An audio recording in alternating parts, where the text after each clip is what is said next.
Hi there and welcome back to Valley por Vida.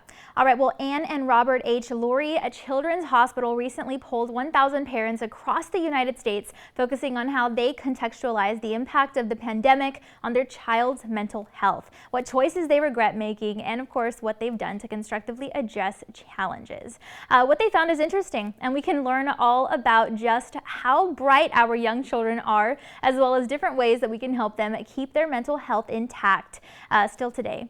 So here's today's Health Check segment for more.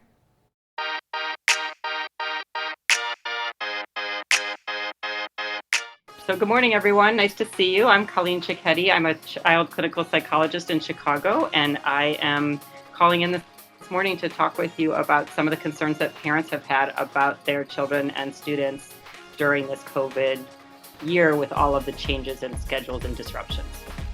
I think the number one thing is that the survey that we're referring to today was parents being asked what their concerns were for their students and their children from ages of 2 all the way to 18. So I think that's a broad age group. There's definitely differences, but overall, over 70% of parents said that they were concerned this past year. And some other data that we have locally says that about 50% have gone to talk to somebody at their pediatrician's office, their primary care doc, reached out to ask for some advice because they're just concerned. So I think that the number one question was, are you concerned about your child, and have you spoken to your primary care physician? And the answer was over 70% said they were concerned. When you look at what people were mostly concerned about, it really came down to a couple of key factors. The first one was social isolation. Just understanding, I think parents understand, maybe even more than teachers, how important that social relationship is for kids with their friends. And so when they were asked to rank the things they were most concerned about, it was that social isolation that came up number one. They were also concerned about sort of their lack of activities, the things that they used to do. So we're seeing kids not being as physically active. We're seeing kids not as engaged in social, structured social activities like sports or theater or other arts where kids can kind of express themselves. So they're concerned about that. And then your last question was, they are saying that while they feel like the pandemic has been difficult for them, they are more concerned about the long-term impact of their kids. Many parents raised the concern that they feel like this pandemic has been hard on adults, but they worry that it's also been really hard on their children. And in particular, what they stated is their fear that it might be more long-lasting on kids. And I think the fact is that's a valid concern.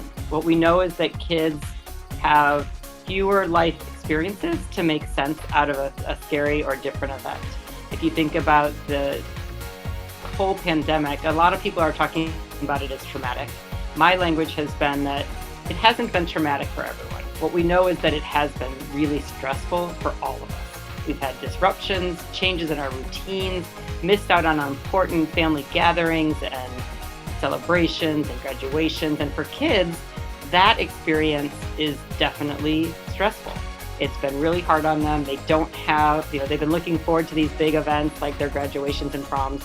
Those things haven't happened. That's stressful. But there are other kids and other families for whom that stress has crossed over to toxic levels of stress.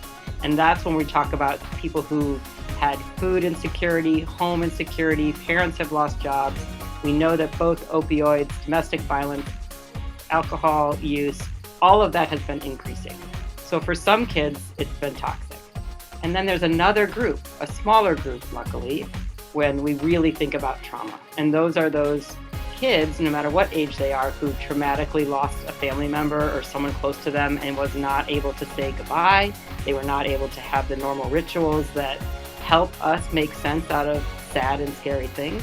So we think there are many kids who've experienced traumatic grief, but the vast majority, it's been stressful, and with the kind of support they can get from their parents and their teachers and their normal adults in their life that interact with them as things get back to normal, we hope that we'll see a lot of return to previous functioning.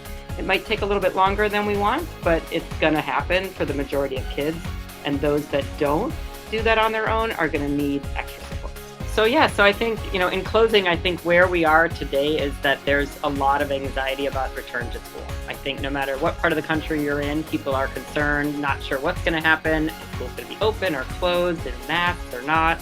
And a lot of adults are saying they want their kids to get back to normal. and yet we don't know what that's going to look like. So I think there's a lot of uncertainty. So what I'm really trying to reiterate for parents is the idea that you gotta follow your kids' cues, pay attention, listen to them, answer their questions with as much factual information as you have. Try to be upbeat that, there are adults trying to keep them safe. What we know is this whole situation has kind of broken down some of the protective shield that adults normally have for kids that say, we're going to protect you from bad things. And I think that's been difficult for parents because it makes us feel helpless and powerless. And for kids, they're like, okay, are the grown-ups in charge? Again, findings include that parents do in fact believe the pandemic has taken a toll on their child's mental health. Parents wish that they could let their child socialize more and not worry so much about social distancing. And of course, parents believe that mental health consequences will be greater for children than adults. You can feel free to visit childhoodresilience.org/resources-1 if you'd like more information on how you can help your child overcome mental health problems that increased from effects of the pandemic. All right, well, that is all of our time for now. We want to thank you again so much for joining us this morning, and be sure to tune in again next time because we'll have info on the agriculture programs, the Agriculture Teacher Association's pick for Most Outstanding School Administrator Award. We'll also have details on the Tobacco Prevention Coalition and events that can help, help you know how to talk to our Valley youth about just saying no. Plus, we'll have so much more. Now, don't forget to follow our team on social media for exclusive behind-the-scenes sneak peeks at what we're filming for the show. And be sure to visit valleycentral.com to rewatch your favorite segments from today.